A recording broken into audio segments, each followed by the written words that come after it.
ladies and gentlemen, thank you for staying with us. You are watching the latest edition of 6 Stories at 6 with me, Oyana Mitra. Over the next half an hour, I will take you through the details of those 6 stories that have dominated the headlines today. So here we go. First, a massive controversy over self-styled politically backed godman Avimukhteshwar Anand, and if at all his claims of being a Shankaracharya hold any truth or not. Second, Priya Sachdev's first appearance after months at Delhi's Patiala House Court amid the race for late Sunjay Kapur's 30,000 crore legacy battle. That is our second story. Third, what TTV Dinakaran's comeback to the NDA just months ahead of the Tamil Nadu Assembly election means for the alliance. And then, viewers, we take you to Davos, where at the World Economic Forum, Union Minister Ashwini Vaishnav has pitched hard for India's artificial intelligence talent pool. And at Davos, it's a mega showdown between Europe and America over Trump's mission Greenland. We will build up to that very key address, which is scheduled at 7 p.m. this evening. And finally, Republic special shoot with the forces, our Jawans, as India gears up for Republic Day celebrations 2026. With that, let's get started. All right, viewers, our first story of the evening. The Prayagraj administration has issued a notice to massively controversial self-styled godman Avimukhteshwar Anand after he used the title of Shankaracharya during a recent event, sparking a row. This issue arose as the title Shankaracharya is traditionally associated with the heads of specific monastic institutions, and there are concerns regarding the legitimacy of its use by individuals not formally recognized by these institutions. Now, the administration has clarified that it was looking into the matter to ensure compliance with legal and traditional norms. But this Hindu seer, Avimukhteshwar Anand, has defended his actions, asserting that his use of the title was legitimate. He has even gone on to issue a notice to the UP government. Here's more on this controversy. A self-styled godman, a disputed title, and a political phone call that is raising eyebrows. The Prayagraj administration has issued a notice to controversial seer Swami Avimukhteshwar Anand Saraswati, questioning his use of the powerful and deeply symbolic title of Shankaracharya of Jyotish Peeth. The Swami has since stayed away from the camp, staging a sit-in protest instead. अतिक्रमण का मामला है, शिष्टाचार की तिलांजलि देने का मामला है, लेकिन यहाँ के प्राधिकरण ने ये सब प्रवाह छोड़ दी और छोड़ करके हमसे पूछा कि अपने नाम के आगे जगत गुरु शंकराचार्य क्यों लिखे हो। तो जगत गुरु शंकराचार्य हमने अपने नाम के आगे नहीं लिखा है, हमारा नाम ही अब जगत गुरु शंकराचार्य है।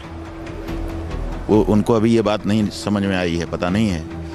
ये जो जगत गुरु शंकराचार्य है, ये ऐसा पद नहीं है कि यहाँ पर कोई बैठे तो जब तक बैठा है तब तक वो अमुक कहा जाए। ये जीवन पर्यंत के लिए अभिषिक्त आचार्य होता है, और जैसे ही इस पद पर विराजमान होता है वो आदि शंकराचार्य का स्वरूप हो जाता है। Citing a 2022 Supreme Court order, the Magh Mela authorities say that the dispute over who can legitimately use the Shankaracharya title is still sub judice. And until the apex court decides, using the title publicly could amount to contempt of court. The notice gives the Swami 24 hours to explain why the disputed designation is displayed prominently at his Magh Mela camp. But this controversy goes far beyond paperwork. On Mauni Amavasya, the Swami's palanquin was allegedly stopped en route to the Sangam, sparking heated arguments with the police. कारण बताइए हमको कारण बताइए। कोई भी नई परंपरा नहीं है, पहले से हमारी परिक्रमा होती रही है, उसके प्रमाण है हमारे पास। कोई अनुमति नहीं है जो नहीं, आप कह रहे हैं नई परंपरा नहीं है। ये परंपरा हमारी बहुत पुरानी है। वो चीज आप कोर्ट में लीजिएगा, वो बात आप कोर्ट में रखिएगा। नहीं, आप कह रहे हैं ना कि नई परंपरा, तो आप किस आधार पर ये कह रहे हैं? वहाँ पे कोई अभी नहीं होती ना। क्यों नहीं होती है? रोज होती है, वहाँ रोज परिक्रमा करते हैं सनातन धर्म में। Authorities insist it was a matter of crowd control and law and order.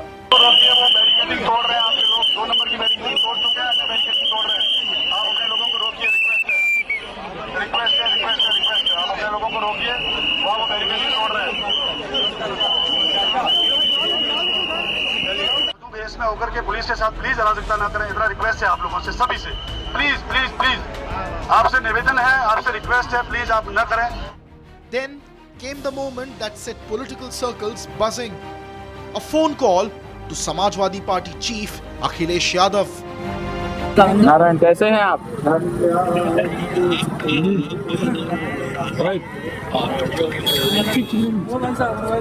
अब देखिए, अब हम तो अपना लड़ रहे हैं, अपनी लड़ाई अभिमन्यु की तरह चक्रव्यूह में लड़ रहे हैं। जो आपके साथ व्यवहार हुआ ऐसा नहीं करना चाहिए था, क्योंकि इन्होंने जो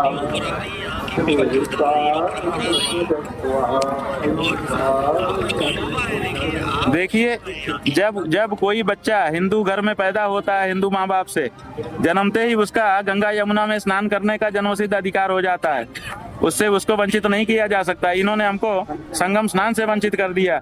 कितना बड़ा संवैधानिक जो है इन्होंने प्रश्न खड़ा किया है कि क्या किसी हिंदू बच्चे को आप स्नान से वंचित कर सकते हो? कर दिया इन्होंने।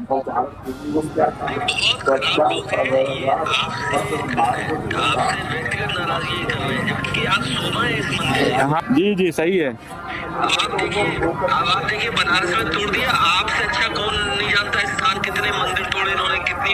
हाँ सही है।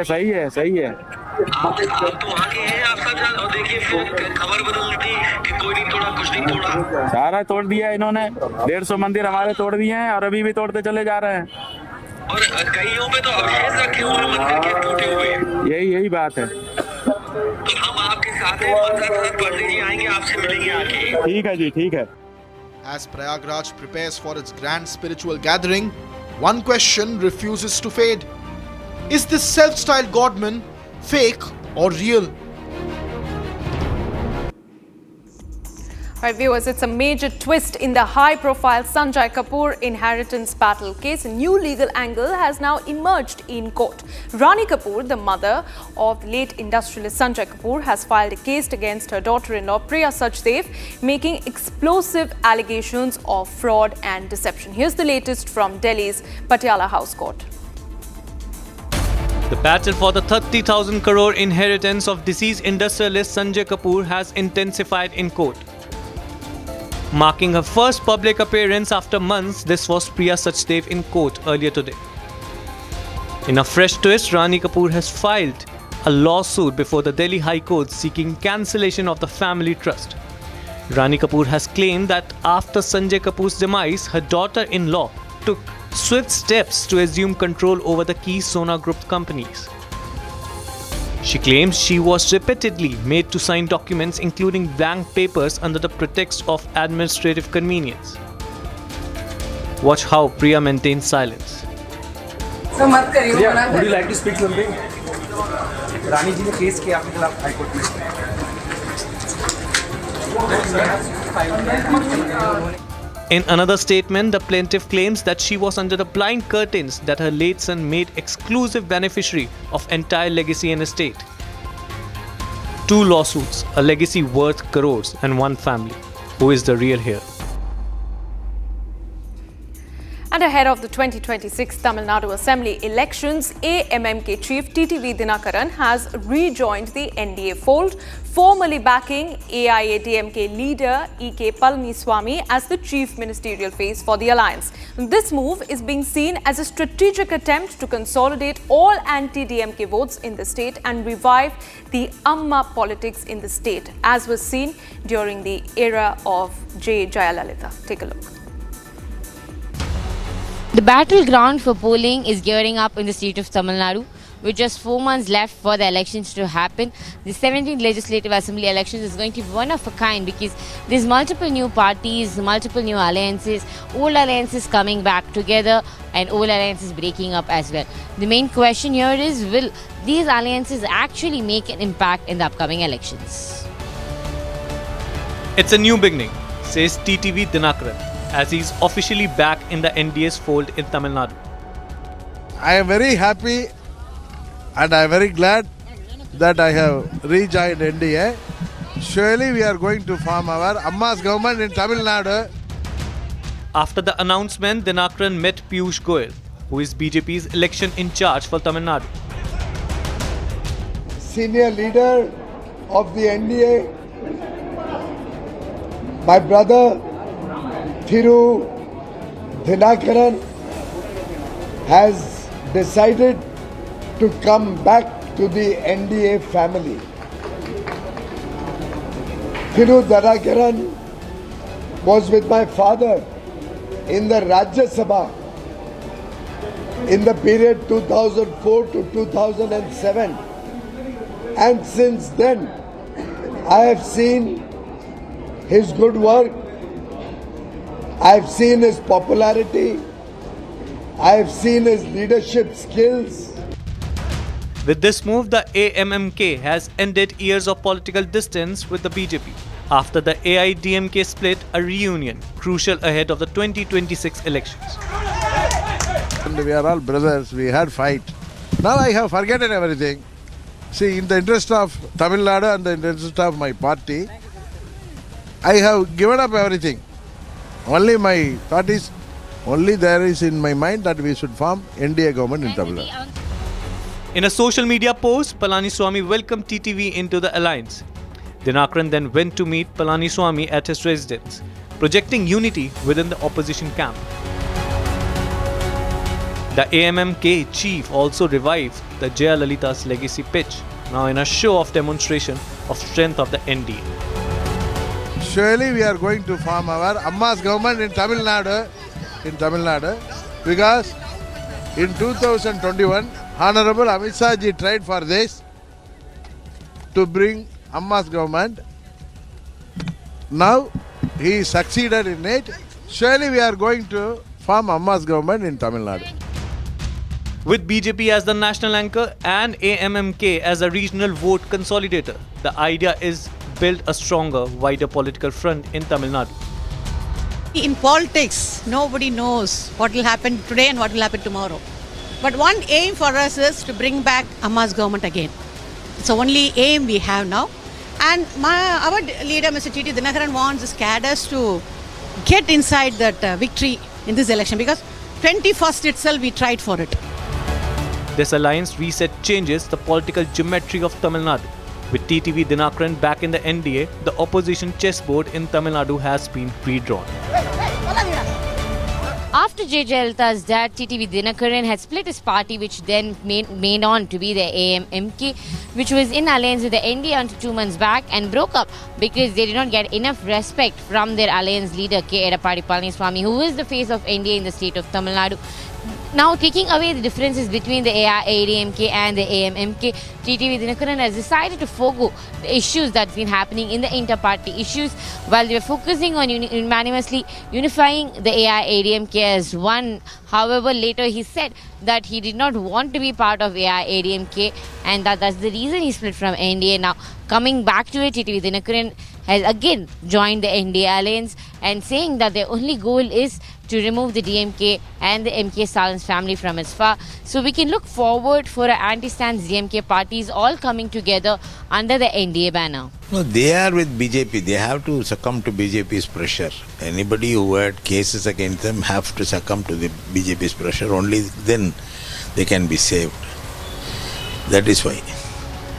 He wants to be with BJP. That he had expressed already. But Edappadi did not want him.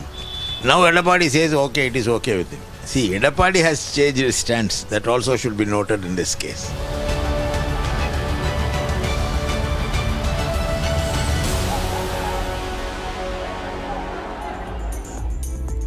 Okay, and on to developments from Davos, where the World Economic Forum is underway. Union Minister for Electronics and Information Technology, Ashwini Vaishnav, has firmly pushed back against the International Monetary Fund's description of India as a second-tier artificial intelligence power. He questioned the framework that was used for such an assessment and said that the country belongs among the leading nations in artificial intelligence. His remarks came in response to comments that were made earlier by IMF Managing Director during the World Economic Forum panel in Davos, where India was placed in a secondary group of AI-capable countries. That full take by the Union Minister for you. Panel discussion was taking place on AI and economy at Davos in Switzerland. That is when IMF chief suggested that India comes in the second grouping of AI power. which is that India is a second-tier AI power. That is when Union Minister Ashwini Vaishnav hit back at IMF saying that this is incorrect, this classification is incorrect, and that Stanford, which is a reputed institution, ranks India at the third position in AI preparedness. Listen in to what exactly happened at Davos. 95% of the work can happen with models which are 20 billion or 50 billion parameters. We are creating a bouquet of such models. We already have a bouquet of such models which are now being deployed in multiple sectors to increase the productivity, to increase the efficiency, to increase the effective use of technology. So our focus is very much on making sure that AI diffusion happens in a very big way. And I don't know what the IMF criteria has been, but Stanford places India as third in terms of AI penetration, in terms of AI preparedness, and in terms of AI talent. So there you have it, Union Minister Ashwini Vaishnav hitting back hard at IMF chief and talking about how India is taking steps towards AI transformation. If I have to tell you, India is already taking steps and taking initiatives like India AI Mission to advance itself in AI economy. And talking about the numbers, AI could add up to $1.7 million in India's AI economy by 2035. Now, a sharp transatlantic rift is on full display at the World Economic Forum in Davos. European leaders are pushing back hard against US President Donald Trump's threat of tariffs linked to his controversial push over Greenland. Now, as Trump arrives in Switzerland, what was meant to be a forum on global cooperation is now heavily dominated by rising tensions between Washington, D.C. and its closest EU allies. These raise serious questions about the future of the Western alliance. We are building up to that very critical address by the US President at 7 p.m. But the drama so far for you. Swedish Prime Minister Ulf Kristersson set the tone early at Davos, saying Europe will not accept being blackmailed. A direct response to US President Donald Trump's tariff threat over Greenland. Obviously, from our part of the world, it's extremely important to state and to continue stating that Denmark's territorial integrity is of vital interest for us. We appreciate close cooperation. We think there is a lot to do in increasing the security in Greenland, but also in the Arctic in a more general sense. But we will not accept to be blackmailed to do things we're not willing to do. The US President is expected to arrive in Davos today, but even before his arrival, tensions between the United States and Europe are already overshadowing the entire forum. At the heart of the dispute is Trump's demand that Denmark and other European allies negotiate a transfer of Greenland, a move European leaders say is completely unacceptable. So I'm going to Davos. I believe it'll be very successful, the trip. The country's never done better. We have $18 trillion plus coming in. We've never had anything like it, and no country has had anything like it. Prices are way down. Gasoline now is $1.99 in a lot of places. And frankly, nobody's seen anything like this. So it's really good, but this will be an interesting trip. I have no idea what's going to happen, but you are well represented. Thank you very much. NATO allies warn that Trump's aggressive posture towards Greenland threatens the foundation of the alliance and undermines decades of mutual trust. The US administration, however, has threatened a 10% tariff on Denmark and 7 other European nations, escalating to 25% by June if talks fail. European Union leaders have openly criticized the move, with EU's top official calling the tariff threat, quote-unquote, a mistake.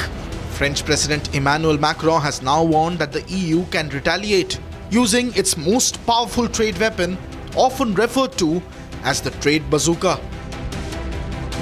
Europe has very strong tools now, and we have to use them when we are not respected, and when the rules of the game are not respected, by the way. The anti-coercion mechanism is a powerful instrument, and we should not hesitate to deploy it in today's tough environment. We must also advance the principle of European preference. There is a North American preference. in your market. There is no European preference today. We are progressively creating it.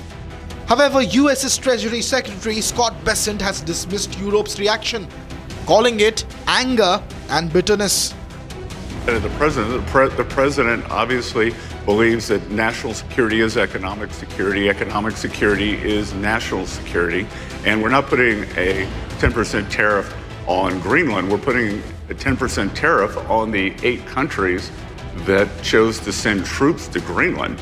I mean, for those countries to activate their troops, I'm not sure what signal that's supposed to send. It seems pretty quixotic to me. President Trump has made it clear that we will not outsource our national security or our hemispheric security to any other countries. Our partner, the UK, is letting us down with the base on Diego Garcia, which we had shared together for many, many years, and they want to turn it over to Mauritius. So President Trump is serious here. Just as I said, after Liberation Day last year, I would tell everyone, take a deep breath. Do not have this reflexive anger that we've seen and the bitterness. Why don't they sit down, wait for President Trump to get here and listen to his argument? Because I think they're going to be persuaded. As leaders gather in Davos, the focus has now shifted from economic cooperation to confrontation. And finally, viewers, in a recent showcase of the Indian military firepower, Republic TV brings you this special shoot just ahead of Republic Day celebrations, which showcase India's growing military strength, from tanks and artillery like the T-90 Bhishma, Arjun and K-9 Vajra, to advanced systems like the Nag, like the BrahMos and the Akash missile. We also spoke to officers behind these weapons to understand what it takes for our forces to operate them, which gave us a clear glimpse into India's operational readiness and the power of Atmanirbharta. Now this vehicle is of Take a look.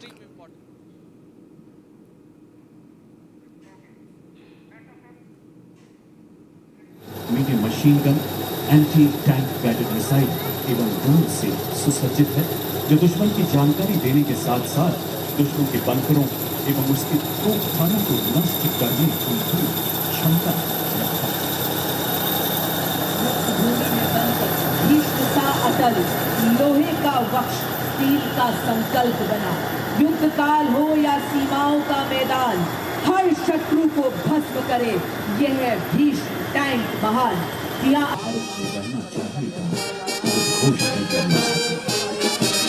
और अब मंच की तरफ अग्रसर operation सिंदूर में पेश का नाम है दुनिया के क्षितिज पर रोशन करने वाले 3 ऐसे योद्धा जिन्हें वीर चक्र से जिसकी स्थापना 1953।